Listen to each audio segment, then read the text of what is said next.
Jaranan. Assalamualaikum warahmatullahi wabarakatuh. Selamat pagi teman-teman subscriber dimanapun berada. Kali ini kita akan membahas mengenai pupuk untuk tanaman kelapa sawit. Sedikit refreshing dari jaranan. Jadi hari ini kita akan melakukan pemupukan untuk lahan kelapa sawit ya.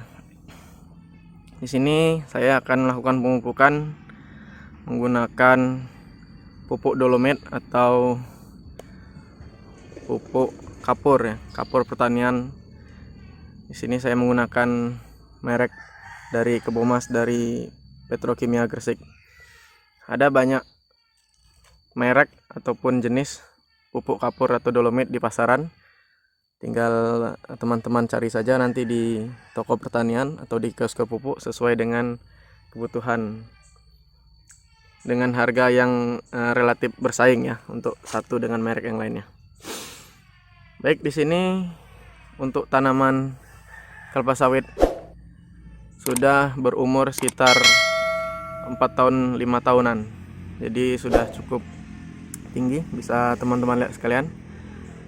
Jadi di sini mau saya pupuk pakai pupuk kapur dolomit dulu.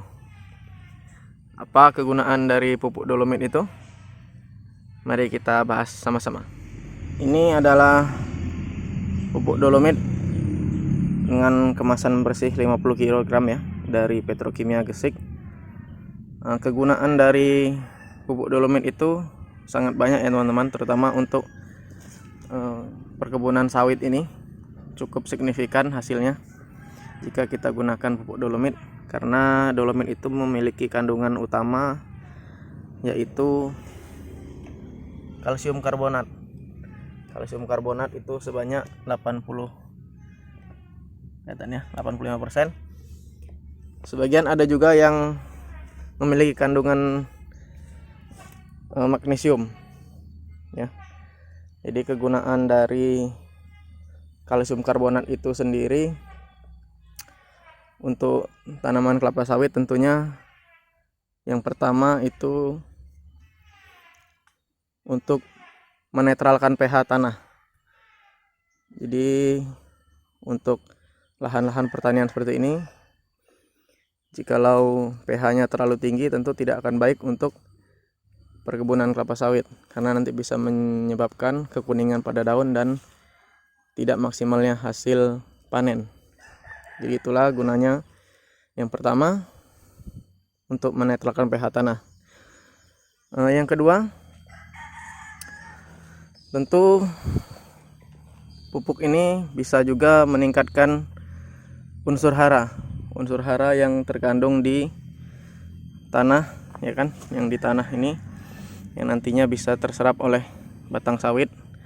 Jadi bisa meningkatkan unsur hara sehingga apa yang ada di dalam tanah nanti bisa lebih baik terserap oleh si kelapa sawit.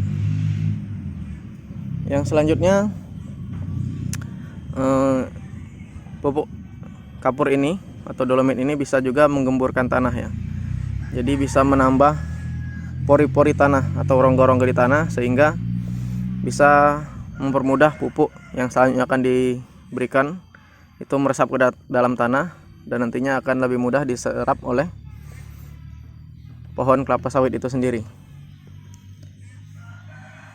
Biasanya setelah pohon kelapa sawit ini kita berikan pemupukan dolomit sekitar 2 minggu nanti atau sampai dengan 1 bulan, daun-daun dari kelapa sawit ini akan lebih menghijau. Lebih hijau artinya klorofil yang ada di daun-daun kelapa sawit ini jumlahnya meningkat lebih banyak. Jadi untuk proses fotosintesis atau pemasakan makanan dari si kelapa sawit ini hasilnya tentu akan lebih maksimal dan lebih baik. Jika pemasakan atau fotosintesis makanan kelapa sawit ini hasilnya lebih baik, tentunya outputnya buah kelapa sawit ini hasilnya akan lebih besar, lebih banyak, dan juga lebih berat tentunya, dengan dibarengi oleh asupan-asupan pupuk lainnya seperti urea, KCl, dan lain sebagainya. Nantinya akan timbul biasanya itu akar-akar serabut di sekitaran sini ya, sekitar jarak 1 meteran sampai 2 meter dari akar sawit itu akan keluar serabut-serabut putih. Biasanya itu adalah akar-akar muda yang nantinya akan menyerap pupuk-pupuk ataupun unsur-unsur hara yang terdapat di sekitaran pokok sawit ini atau batang sawit ini setelah diberikan dolomit. Ya, bisa teman-teman lihat sekalian, semuanya ini adalah pupuk dolomit atau pupuk kapur merek Kebomas tadi ya, berwarna coklat keabu-abuan. Ini ada juga yang berwarna putih atau seperti garam di merek yang lainnya. Teksturnya seperti adonan yang agak basah. Ini cukup kalis ya.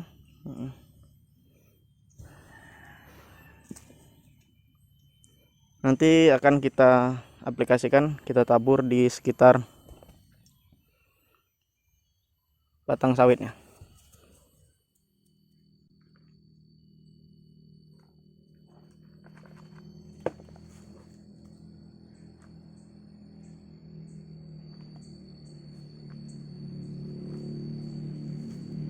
Kalau teman-teman mau melakukan pengecoran dengan air, cukup 2 genggam ini, 2 genggam tangan ya, dilarutkan dengan 5 liter air dan bisa ditaburkan di sekitar pokok sawitnya atau batang sawitnya.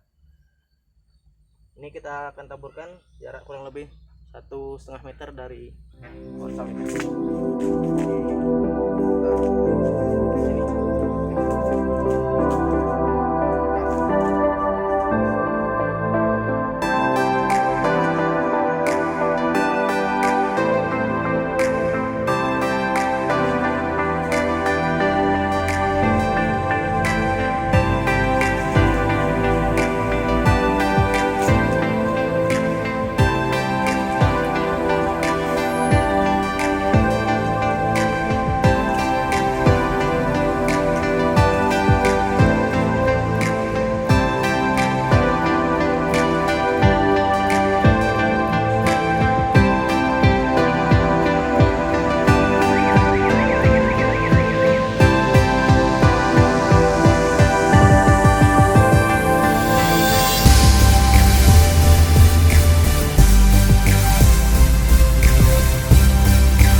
Baiklah teman-teman subscriber dimanapun berada, tadi setelah kita lakukan pemupukan atau penaburan dolomit ya di kebun sawit kita seperti ini ya.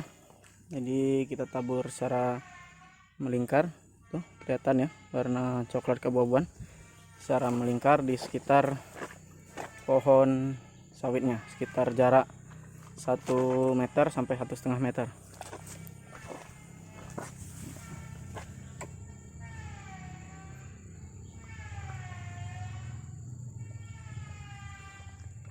Jika lahan perkebunan teman-teman, terkhususnya lahan sawit, itu terdapat area rawa ataupun lahan gambut ya, atau lahan yang tergenang air, itu tentu kadar pH-nya atau kadar keasaman tanahnya itu lebih tinggi. Seperti yang saya jelaskan di awal tadi, jika kadar pH tanah itu tinggi atau kadar keasaman tanah itu tinggi, tentunya akan mempengaruhi tumbuh kembang pohon sawit itu, terutama di daunnya. Ini salah satu contoh di perkebunan kita ya, karena dia berada di area rawa, bekas rawa dulunya, dan sekarang masih sering tergenang jika hujan lebat. Kadar asamnya itu tinggi, dan karena ini sudah memasuki pertengahan tahun, mungkin kadar dolomitnya sudah habis, sehingga penyerapan unsur haranya sudah mulai berkurang, sehingga menyebabkan daun-daun dari si pohon sawit ini menguning atau bahkan bisa mengering dan mati seperti ini pelepahnya ya. Bisa teman-teman lihat sendiri di sini ya. Ini menguning karena dia kadar klorofilnya itu rendah. Jadi penyerapan unsur haranya terhambat. Terus kadar klorofilnya di daun itu rendah, menyebabkan pertumbuhan dari pohon sawit ini terhambat. Yang lainnya yang seusia dia itu sudah ada yang berbuah, bahkan ada yang seperti teman-teman lihat tadi sudah ada tinggi sekitar 2 atau 3 meter, sedangkan dia masih berbuah pasir atau masih belajar berbuah kalau bahasa kita sehari-hari. Jadi karena dia terhambat pertumbuhannya, yang pertama tadi penyerapan unsur hara dari tanah itu terhambat ya kan, karena terlalu tingginya asam dari tanah, kadar asamnya. Yang kedua, kadar atau jumlah klorofil zat hijau daun yang ada di pohon ini kurang, sehingga proses fotosintesis untuk memasak makanan dan menghasilkan buah itu jadi terhambat. Ini salah satu contohnya lagi yang berada di area rawa ya, atau yang tergenang air. Mungkin kalau airnya itu air tawar, mungkin dia kadar asamnya tidak terlalu tinggi ya, atau pH-nya masih bisa diterima oleh pohon sawit. Namun ini karena di area rawa yang cukup tinggi kadar asamnya, bisa dilihat di sini air rawanya berwarna oranye atau kuning kecoklatan ya. Itu menandakan kadar asamnya tinggi dan besinya itu tinggi. Kadar besi dan pH-nya terlalu tinggi, terlalu asam, sehingga membuat pohon sawit ini sulit untuk berkembang. Sini. Jadi kita berharap dengan ditaburkannya bubuk dolomit tadi bisa menetralkan kadar pH tanah. Selanjutnya bisa menggemburkan tanah karena membesarkan pori-pori tanah, sehingga penyerapan unsur-unsur hara yang ada di sekitar lebih maksimal, dan nantinya pohon ini akan kembali subur. Barangkali untuk teman-teman yang memiliki kebun di area rawa seperti ini atau yang tergenang air, untuk pemberian dolomitnya bisa diberikan dosis yang lebih tinggi daripada yang berada di area kering. Misalnya di area kering tadi satu pohonnya sekitar 2 kilo per tahunnya ya. Di area rawa mungkin bisa ditambahkan menjadi 2,5 kilo atau sesuai dengan kebutuhan, karena tentunya kebutuhan dolomitnya untuk menetralkan tanah dan juga menghasilkan klorofil di daun ini lebih tinggi daripada yang berada di area kering. Setelah kita melakukan penaburan dolomit, sebaiknya untuk penaburan pupuk selanjutnya atau jangka waktu penaburan pupuk selanjutnya, baik itu pupuk urea, KCL, NPK dan lain sebagainya. Sebaiknya diberi jangka waktu atau jarak sekitar 4 minggu atau sekitar 1 bulan ya. Karena apa? Zat dari dolomit ini atau zat kapur yang ada di pupuk ini memiliki tingkat penguapan yang tinggi. Jadi untuk mencegah mubazirnya pupuk yang ditaburkan setelah dolomit ini, ada baiknya kita beri jangka waktu sekitar 4 minggu atau 1 bulan. Kalau setelah melakukan pemupukan dolomit ini sekitar 1 minggu atau 2 minggu, langsung dihantam atau diberikan pupuk yang memiliki kadar nitrogen seperti halnya urea, maka nanti zat-zat yang ada dalam pupuk urea itu akan kalah menguap terlebih dahulu sebelum sempat diserap oleh akar-akar sawit ini. Jadi akan mubazir dan tidak akan terserap secara maksimal.